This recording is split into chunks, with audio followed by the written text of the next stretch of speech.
Hello friends, welcome back to the channel Medicine My Passion. In this video we will be continuing with the topic urea cycle. I have started the series on the protein metabolism, so you can go and check the two videos which I have already uploaded. So in this video I will be continuing. Okay, so urea cycle disorders माने urea cycle already elaborate हो चुकी है. तो first हम पहले कुछ general बातें करेंगे, उसके बाद हम सारे डिसऑर्डर्स को देखेंगे एंड अल्टीमेटली फाइनल में जाकर हम मैनेजमेंट को देखेंगे. ठीक है.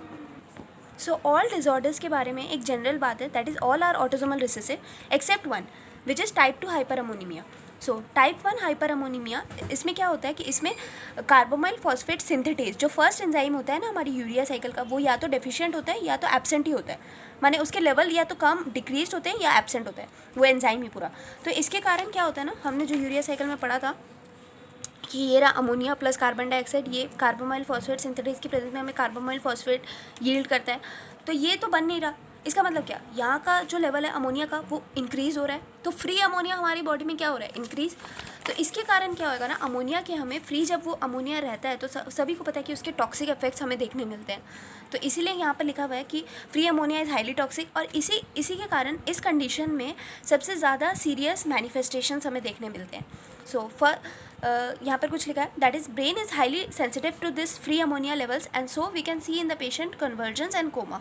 माने क्योंकि ब्रेन बहुत ज़्यादा सेंसिटिव होता है इस फ्री अमोनिया के कारण, फ्री अमोनिया के प्रति, तो इसीलिए हमें क्या देखने मिलता है, कन्वर्जेंस कोमा देखने मिलते हैं पेशेंट्स में. इतना आपके जानने के लिए सफिशिएंट है फर्स्ट ईयर के लिए. उसके बाद ट्रीटमेंट हम लास्ट में डिस्कस करेंगे. टाइप 2 हाइपर अमोनीमिया, इसमें क्या होता है, ऑर्निथिन ट्रांसकार्बोमाइलेज की डेफिशिएंसी होती है या तो एब्सेंट होता है. ये मोस्ट कॉमन है. दो बातें यहाँ पर बहुत इंपॉर्टेंट है. First is it is the most common urea cycle disorder and second is ये जो डिसऑर्डर है वो हमने जैसे पढ़ा था कि सब यूरिया साइकिल डिसऑर्डर जो है वो ऑटोसोमल रिसेसिव है एक्सेप्ट वन. तो ये एक्सेप्शन है. ये कैसा डिसऑर्डर है, it is a X linked dominant और रिसेसिव टाइप ऑफ डिसऑर्डर. इसमें क्या होता है, patient also have orotic aciduria. Uria माने यूरिन, ओरोटिक एसिड माने ओरोटिक एसिड का एक्सक्रीशन होता है यूरिन में. क्यों होता है, तो फर्स्ट मैं ये रीड कर देती हूँ, फिर आपको डायग्राम माने साइकिल से समझाऊंगी कौन सा स्टेप ब्लॉक्ड है. So because of decrease in ornithine transcarbamylase, carbamyl phosphate is increased in the mitochondria. This goes to the cytosol.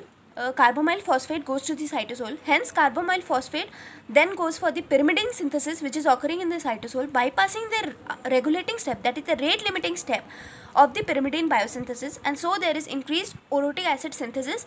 And orotic acid के बाद भी एक स्टेप आता है, दैट इज़ यूएमपी. वो हम पिरिमिडीन बायोसिंथेसिस में पूरा डिटेल में पढ़ेंगे अच्छे से. अब मैं बताती हूँ कौन सा वाला स्टेप डेफिशिएंट था. तो ये वाला जो है ना कार्बामाइल फॉस्फेट दिख रहा है ना, हाँ, कार्बामाइल फॉस्फेट से फिर ये ऑर्निथिन यहाँ पर आ रहा था. तो ये जो एंजाइम है दैट इज़ द ऑर्निथिन ट्रांसकार्बामाइलेज, ये हमें सिट्रुलिन दे रहा था. ठीक है. तो इस एंजाइम की डेफिशिएंसी होने के कारण क्या हो रहा है, कार्बामाइल फॉस्फेट बढ़ जा रहा है, अमोनिया बढ़ा हुआ रहेगा. ठीक है. तो बस यही था. और जो भी मैंने लिखा है कि ओरोटिक एसिड, वो तो हम सब पिरिमिडीन बायोसिंथेसिस में बहुत ही एलैबोरेट वाले देखेंगे, लेकिन यहाँ पर जितना भी लिखा है दैट इज़ सफिशिएंट. और ये इससे पूरा ये डिस्क्राइब हो सकता है टाइप 2 हाइपर अमोनीमिया में क्या क्या होता है, वो सब हमने पढ़ लिया है. फिर तीसरा कंडीशन है ऑर्निथिन ट्रांसलोकेज डेफिशिएंसी.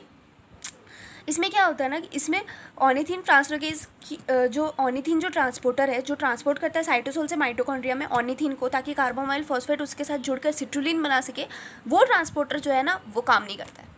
वो काम नहीं करता है या तो वो एब्सेंट होता है. अब ornithine not available in the mitochondria, ornithine कहाँ एक्यूमुलेट कर जाता है, वो साइटोसोल में बढ़ने लगता है. ठीक है.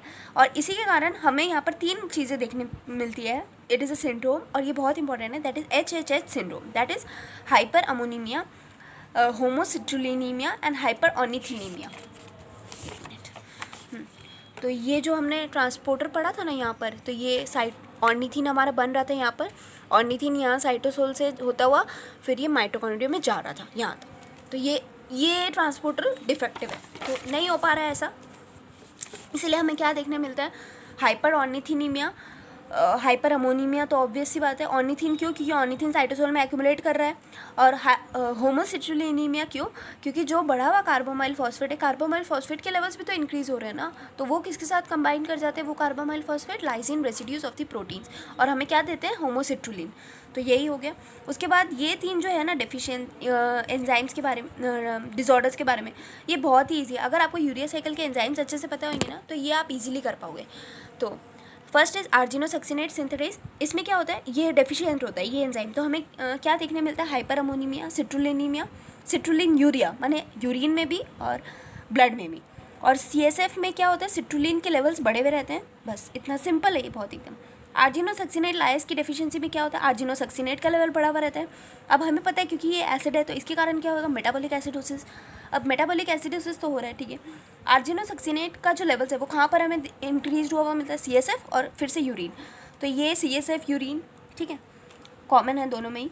और आर्जिनेज की डेफिशिएंसी में हमें क्या देखने मिलता है, हाई अमाउंट ऑफ आर्जिनिन, क्योंकि हमें पता है कि लास्ट स्टेप में क्या होता है कि आर्जिनिन पे आर्जिनेज एक्ट करता है और हमें क्या देता है, यूरिया और ऑर्निथिन देता है। तो ये वाला स्टेप ब्लॉक्ड है, तो इसीलिए हमें क्या मिलता है, arginine, high amount of arginase is present.